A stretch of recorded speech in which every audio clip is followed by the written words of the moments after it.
मैं Jaimangal Pandey doctor CB Shukla विद्यालय से संबंध रखता हूं। मैं छात्रों को अंग्रेजी पढ़ाता हूं और मैं आप लोगों को भी पर डे एक एक वीडियोस करके अंग्रेजी व्याकरण संबंधी टॉपिक्स बताता रहूंगा। आप लोगों को कहीं असुविधा होती तो आप कमेंट बॉक्स में जरूर मुझे सजेस्ट करिए। तो रही बात कक्षा 10 की, तो हम ग्रामर में, वैसे तो ग्रामर का क्षेत्र बड़ा विस्तृत है, लेकिन हम थोड़ा थोड़ा करके एक तरफ से ग्रामर पढ़ेंगे। आपके हाई स्कूल बोर्ड में, यूपी बोर्ड में जो ग्रामर का पोर्शन है उसमें आपको एक्टिव पैसिव पढ़ना है, इंटरचेंज ऑफ सेंटेंसेस पढ़ना है, करेक्ट यूज ऑफ प्रीपोजिशन पढ़ना है, करेक्ट फॉर्म ऑफ वर्ब पढ़ना है, सेंटेंस पूरा करने के लिए पढ़ना। लेकिन हम शुरू कहां करेंगे? हम शुरू करेंगे आपका एक्टिव और पैसिव वॉइस। एक्टिव और पैसिव वॉइस का मतलब हुआ कि सेंटेंस एक्टिव वॉइस में लिखा रहे, उसी सेंटेंस को हम कहां चेंज कर दें? पैसिव में कर दें। इसी को हम इंटरमीडिएट के कोर्सेज में पढ़ते हैं, interchange of active and passive. Active and passive. अब आप ये ध्यान दीजिएगा, जो हमने लिखा interchange of active and passive, ये इंटरमीडिएट का कोर्स है, क्योंकि इसे हम लोग ट्रांसफॉर्मेशन के अंतर्गत लिखते हैं। हमें इस पर नहीं ध्यान देना, हमको केवल ध्यान देना है एक्टिव और पैसिव वॉइस, क्योंकि यूपी बोर्ड में एक्टिव से पैसिव ही प्रायः पूछा जाता है, पैसिव से एक्टिव नहीं होता, इंटरचेंज नहीं होता। तो एक्टिव ये देखना हमको, ये एक्टिव क्या होता है, और ध्यान देना है पैसिव क्या होता है। तो एक्टिव हम ऐसे सेंटेंसों को कहते हैं जिसमें सब्जेक्ट के अनुसार अर्थात कर्ता के अनुसार सहायक क्रिया का प्रयोग होता हो, अथवा कर्ता के अनुसार मुख्य क्रिया का या मेन वर्ब का प्रयोग होता हो। ये देखिए जो मैंने लिखा है एचवी, इसका मतलब होता है हेल्पिंग वर्ब, जिसे हम अंग्रेजी में कहते हैं सहायक क्रिया, हिंदी में कहते हैं। और यहाँ जो लिखा है बेटा मेन वर्ब, इसका आपका लिखा गया है मेन वर्ब, जिसे हम हिंदी में कहते हैं बेटा मुख्य क्रिया। ठीक है, ये हुआ आपका मेन वर्ब और ये हुआ सहायक क्रिया हेल्पिंग वर्ब। अब कोई भी सेंटेंस अगर एक्टिव में है तो आप कैसे पहचानेंगे? तरीका देखिएगा। एक्टिव में यदि सेंटेंस है तो सब्जेक्ट जो आपका होगा, इसी सब्जेक्ट के अकॉर्डिंग आपका अगर सेंटेंस में रहेगा तो हेल्पिंग वर्ब का प्रयोग किया जाएगा, और यदि हेल्पिंग वर्ब नहीं है तो सेंटेंस के सब्जेक्ट के अनुसार भी किसका प्रयोग किया जाएगा? मेन वर्ब का प्रयोग किया जाएगा। ऐसे सेंटेंसों को हम क्या कहते हैं? Active voice.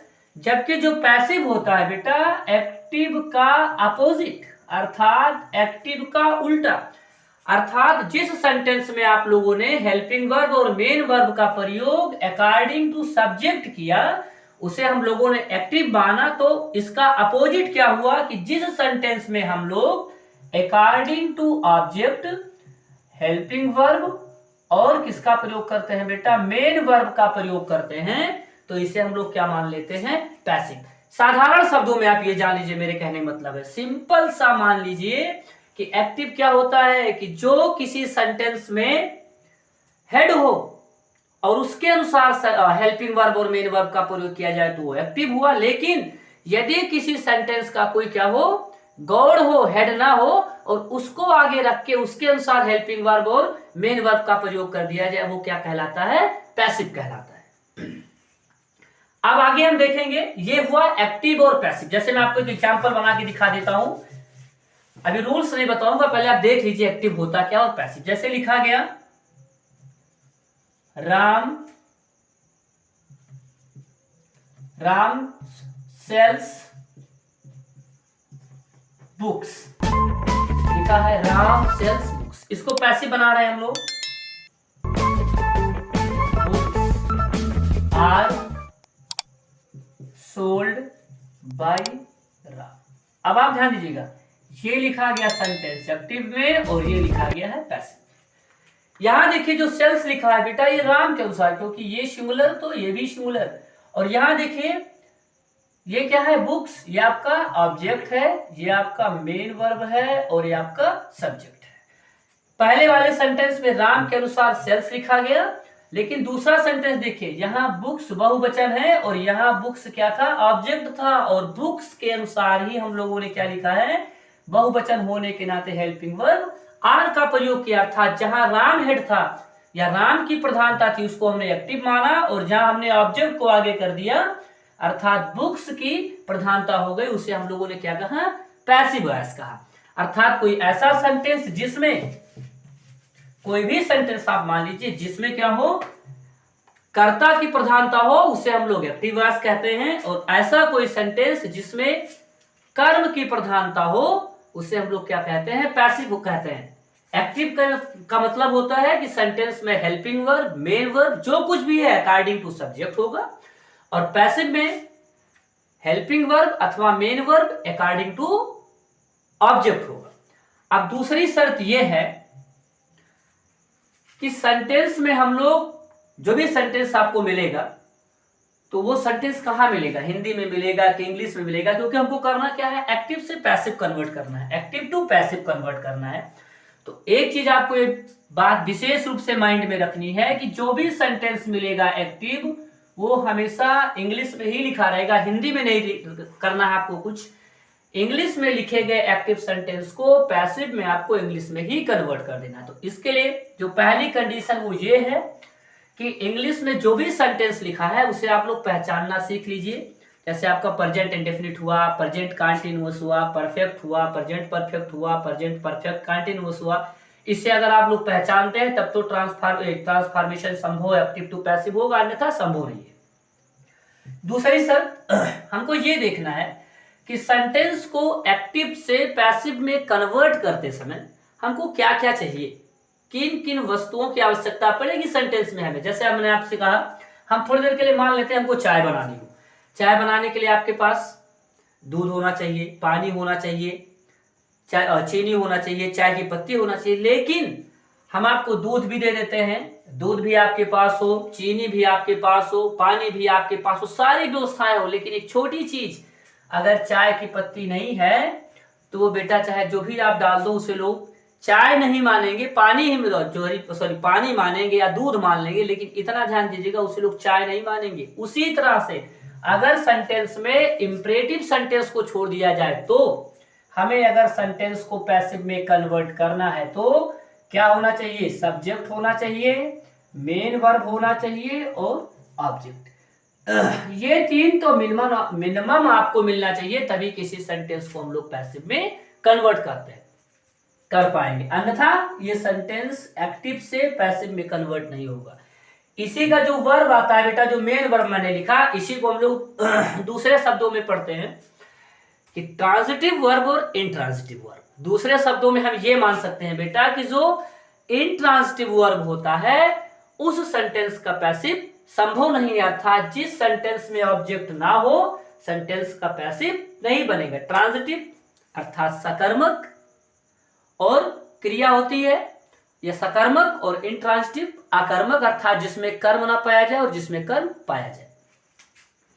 ये हुआ एक्टिव से पैसिव बदलने के लिए हमको तीन चीज बहुत आवश्यक है। एक सब्जेक्ट होना चाहिए, दूसरा आपका मेन वर्ब होना बहुत आवश्यक है, और तीसरा आपका ऑब्जेक्ट। जैसे आप ध्यान दीजिएगा, मैंने लिखा sentence he is my brother. क्या लिखा मैंने, ही इज माई ब्रदर। अगर आपसे कोई कहे सेंटेंस को पैसिव में कन्वर्ट करिए तो ये सेंटेंस पैसिव नहीं होगा। अगला लिखा मैंने, आई गो टू स्कूल। अगर आपसे कोई कहे सेंटेंस को पैसिव में कन्वर्ट करिए, नहीं होगा। रीजन, क्योंकि मैंने कहा सब्जेक्ट होना चाहिए, तो यहां भी सब्जेक्ट है, यहां भी सब्जेक्ट है। मेन वर्ब होना चाहिए, तो इस सेंटेंस में मेन वर्ब नहीं, इसलिए नहीं बनेगा। इस सेंटेंस में मेन वर्ब है। फिर हमने कहा ऑब्जेक्ट भी होना बहुत जरूरी है। इस सेंटेंस में माय ब्रदर ऑब्जेक्ट हो सकता है कॉम्प्लीमेंट के रूप में, लेकिन इसमें ऑब्जेक्ट नहीं लिखा गया है। और जब तक ये तीनों शर्तें पूरी नहीं होंगी सेंटेंस को हम एक्टिव से पैसिव में कन्वर्ट नहीं कर सकते। अब हम पहले देख लेते हैं, कुछ समस्या ये भी हो सकती है कि सब्जेक्ट, ऑब्जेक्ट और मेन वर्ब क्या है, क्योंकि बिना सेंटेंस में इसे पहचाने आप एक्टिव से पैसिव में सेंटेंस को कन्वर्ट नहीं कर सकते। तो देखिए आप लोग, सब्जेक्ट क्या होता है, सब्जेक्ट होता है कि जिस व्यक्ति के द्वारा सेंटेंस में कोई कार्य संपादित किया जाता हो उसी को हम लोग सेंटेंस में सब्जेक्ट कहते हैं, अर्थात हम लोग इसी को क्या कहते हैं, कर्ता कहते हैं हिंदी में। जैसे आप देखिए सेंटेंस लिखा है, दे गो टू स्कूल। क्या लिखा है, दे गो टू स्कूल। स्कूल जाते हैं कौन कौन जाता है? जो व्यक्ति काम करता है। काम कौन सा हो रहा है? स्कूल जाने का काम हो रहा है। कौन कर रहा है? दे, अर्थात वह स्कूल जाते। तो ये आपका हो गया, आपका ये हो गया सब्जेक्ट। जैसे आई टीच हिंदी, हिंदी कौन पढ़ाता है? मैं पढ़ाता हूं। तो ये क्या हो गया आपका सब्जेक्ट। जैसे मोहन रीड्स एट होम, घर पर कौन पढ़ता है? मोहन पढ़ता है। तो इसी को हम लोग क्या कहते हैं बेटा? सब्जेक्ट। अर्थात जो भी कार्य इसमें हो रहे हैं, पहले वाले सेंटेंस में दे के द्वारा वर्क हो रहा है जाने का, दूसरे वाले में मैं के द्वारा, आई के द्वारा कौन सा काम हो रहा है? पढ़ाने का, और तीसरे वाले में मोहन के अनुसार या मोहन के द्वारा कौन सा काम हो रहा है? पढ़ने का। तो इसी को हम लोग क्या कहते हैं सेंटेंस में? इसी को हम लोग सेंटेंस में कहते हैं सब्जेक्ट। अब आप नंबर 2 पे ध्यान देंगे बेटा, ये मेन वर्ब क्या होता है? मेन वर्ब पहचानने का 2 तरीका ध्यान दीजिएगा। पहला तरीका इसको हम देखें, कोई ऐसा शब्द जिसके द्वारा किसी कार्य का होना या करना पता चलता हो, अर्थात जिस शब्द से ये पता चलता हो कि कोई कार्य हो रहा है। जैसे दे गो टू स्कूल, यह मैंने आपसे कहा मेन वर्ब है। वह क्या करता है? जाता है, जाने का काम इसके द्वारा। आई टीच हिंदी, मैं क्या करता हूं? टीच, पढ़ाता हूं। Mohan reads at home, Mohan घर पर पढ़ता है। मोहन क्या करता है? पढ़ता है। तो ये आपका तीनों क्या हो गया? Main verb. अर्थात जिसके द्वारा कोई काम संपादित ना होता हो, अगर संपादित होगा तो क्या हो जाएगा आपका? मेन वर्ब, सॉरी हो जाएगा सब्जेक्ट। जिस शब्द के द्वारा किसी कार्य का करना या होना पाया जाता हो वो होता है मेन वर्ब। इसकी को आपको मैं एक और पहचान बता देता हूं। यदि इन शब्दों के अंत में हिंदी अर्थ निकालने पर और ना जोड़ने पर अगर शब्द सार्थक अर्थ निकलता है तो वही मेन वर्ब होता है। जैसे गो लिखा है, गो का हिंदी अर्थ क्या होता है? जाना। मैंने आपसे क्या कहा? लास्ट में क्या होना चाहिए? ना। टीच हिंदी अर्थ क्या होता है? पढ़ाना। क्या मिला? ना, मेन वर्ब। रीड्स क्या होता है? रीड माने पढ़ना। क्या मिला? ना। इसको हम लोग क्या कहते हैं बेटा? इससे हम लोग कहते हैं मेन वर्ब। अब हम अगला देखेंगे ऑब्जेक्ट क्या होता है। आगे देखेंगे हम लोग किसी सेंटेंस में हम ऑब्जेक्ट कैसे पता करेंगे। तो ऑब्जेक्ट पता करने का तरीका देखिए आप लोग। अगर आपको किसी सेंटेंस में ऑब्जेक्ट पता करना है, कर्म पता करना है, तो क्या करिए?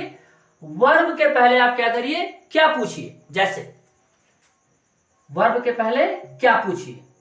मैं लिखा हिंदी में, मैं इंग्लिश लिखिए, मैं क्रिकेट खेलता हूं, आई प्ले क्रिकेट। तो मैंने आपसे क्या कहा कि सेंटेंस में जो आपका वर्ब है, क्या है? वर्ब है, उसके पहले क्या शब्द से क्वेश्चन पूछे मिलेगा। तो क्या लिखा है? आई प्ले क्रिकेट, मैं क्रिकेट खेलता हूं। मैं क्या खेलता हूं? क्या उत्तर मिला? क्रिकेट। ये क्या हो गया आपका ऑब्जेक्ट। जैसे मैं या वह किताब बेचता है, हिंदी में लिखा आपका, इसको इंग्लिश में कन्वर्ट करते हैं। वह किताब बेचता है। इंग्लिश में लिखा है ही सेल्स बुक, वह किताब बेचता है। तो हमको क्या चाहिए? हमको चाहिए ऑब्जेक्ट। क्या लिखा? वह किताब बेचता। वह क्या बेचता है? क्या उत्तर मिलेगा? किताब। अर्थात इसके पहले क्या करिए? क्या लिखिए और इसको हटाइए, मिल जाएगा। वह क्या बेचता है? क्या मिला? उत्तर किताब। ये क्या हो गया आपका? ऑब्जेक्ट। आप देखेंगे जो ऑब्जेक्ट होता है वो भी 2 प्रकार का होता है। ऑब्जेक्ट होता है वो भी 2 होता है। एक होता है आपका डायरेक्ट ऑब्जेक्ट और दूसरा होता है आपका इनडायरेक्ट ऑब्जेक्ट। आपको मैं सिंपल वे में बताता हूं। अभी जब हम लोग पढ़ेंगे रीऑर्डरिंग ऑफ सेंटेंस तो मैं आपको बताऊंगा इसको डिटेल में कि डायरेक्ट किसे माना जाए, इनडायरेक्ट। लेकिन यहां मैं आपको बताता हूं केवल छोटी सी बात कि जो वस्तुएं सजीव हो उसे हम मानते हैं इनडायरेक्ट ऑब्जेक्ट और जो वस्तुएं निर्जीव हो उसे हम मानते हैं डायरेक्ट ऑब्जेक्ट। जैसे अगर आपका कहीं लिखा है बुक, पेन, चेयर आदि, तो ये सब क्या होता है बेटा? ये होता है डायरेक्ट ऑब्जेक्ट। और सजीव हो अगर कोई, ऐसे मी लिखा है, हिम लिखा है, किसी का नाम लिखा है, राम, श्याम, रीता, मोहन आदि, तो इसे हम मानते हैं क्या? Indirect object. लेकिन इस तरह से आप इसको नहीं लिख सकते हैं बेटा, सजीव को इनडायरेक्ट और निर्जीव को डायरेक्ट नहीं मान सकते, क्योंकि मैं आपको आगे एग्जांपल्स बताऊंगा, एक्सेप्शंस हैं, ऐसे अपवाद हैं, ऐसा नहीं मान सकते आप। लेकिन एक्टिव पैसिव के लिए आप इसी बात को मान लीजिए, फिर मैं आपको रिऑर्डरिंग बताऊंगा तो आगे बताऊंगा और भी आप कैसे डिसाइड करेंगे। तो अब आप एक चीज ध्यान दीजिए, अगर हमको किसी सेंटेंस को एक्टिव से पैसिव में कन्वर्ट करना है तो हमें तीन चीज चाहिए। वो क्या चाहिए? हमें चाहिए सब्जेक्ट मिलना चाहिए, अफर्मेटिव, अर्थात ध्यान दीजिएगा मेरे कहने मतलब है कि असर्टिव सेंटेंस में ऐसा रूल होता है। असर्टिव माने अफर्मेटिव सेंटेंस और नेगेटिव सेंटेंस, इन दोनों में सेम रूल होगा, कोई दिक्कत नहीं है, आपको यही मिलेगा। अगर सेंटेंस को आपको पैसिव में एक्टिव से कन्वर्ट करना है तो सब्जेक्ट होना आवश्यक है, मेन वर्ब होना आवश्यक है और ऑब्जेक्ट होना आवश्यक है। मैं यहाँ कुछ नहीं लिख रहा हूँ, कौन सा form, first form, second form, first form, second form, third form, S अथवा आईजी फॉर्म, ऐसा कोई शर्त नहीं है। मैंने केवल कहा है कि वर्ब का कोई फॉर्म नहीं चाहिए, मुझे सब्जेक्ट चाहिए, मेन वर्ब चाहिए और ऑब्जेक्ट चाहिए। अगर ऐसी कंडीशंस है तो हम सेंटेंस को पैसिव में कन्वर्ट करेंगे। Future continuous, present perfect continuous, past perfect continuous और फ्यूचर परफेक्ट कंटीन्यूअस को छोड़कर। अब इसी क्रम में देखेंगे किस किस का पैसिव बनता नहीं है। ये तीन लोग रहेंगे, अर्थात ये आपका जो लिखा है ना सब्जेक्ट, मेन वर्ब और ऑब्जेक्ट, ये तीनों लोग लिखे रहेंगे इसी क्रम में, फिर भी पैसिव नहीं बनता है। तो इसमें केवल चार लोग आते हैं। पहला आता है आपका फ्यूचर कंटीन्यूअस, दूसरा आता है आपका प्रेजेंट परफेक्ट कंटीन्यूअस, तीसरा आता है पास्ट परफेक्ट कंटीन्यूअस और चौथा आता है फ्यूचर परफेक्ट कंटीन्यूअस टेंस। अर्थात इन चारों का पैसिव नहीं बनेगा, बाकी सबका पैसिव बच जाए। ठीक है, अब हम आगे देखिए, हमने आपको बता दिया कि एक्टिव क्या होता है, पैसिव क्या होता है, सेंटेंस में सब्जेक्ट क्या होता है, मेन वर्ब क्या होता है, ऑब्जेक्ट क्या होता है। अब मैं आप ध्यान दीजिएगा, मैंने यही कहा आपसे कि हम यही कंडीशन बताएं आपको, ये कंडीशन सब्जेक्ट, मेन वर्ब और ऑब्जेक्ट मिल जाए तो आप सेंटेंस को एक्टिव से पैसिव में कन्वर्ट करिए। लेकिन ये तीनों आपके कंडीशन पाए जाते हो और सेंटेंस यहां लिखा हो, अर्थात यहां लिखा हो, तो सेंटेंस आपको क्या पैसिव में नहीं कन्वर्ट करना है। अर्थात ऐसे सेंटेंसों को future continuous, present perfect continuous, past perfect continuous और फ्यूचर परफेक्ट कंटीन्यूअस टेंस को आपको पैसिव में चेंज नहीं करना है। ठीक है, इतना ध्यान दीजिए। और मैं आपको नेक्स्ट वीडियो में बताना शुरू करूंगा कि कैसे कैसे आपको इंटरचेंज क्या करना है। ठीक है, आज के लिए बस इतना ही, धन्यवाद।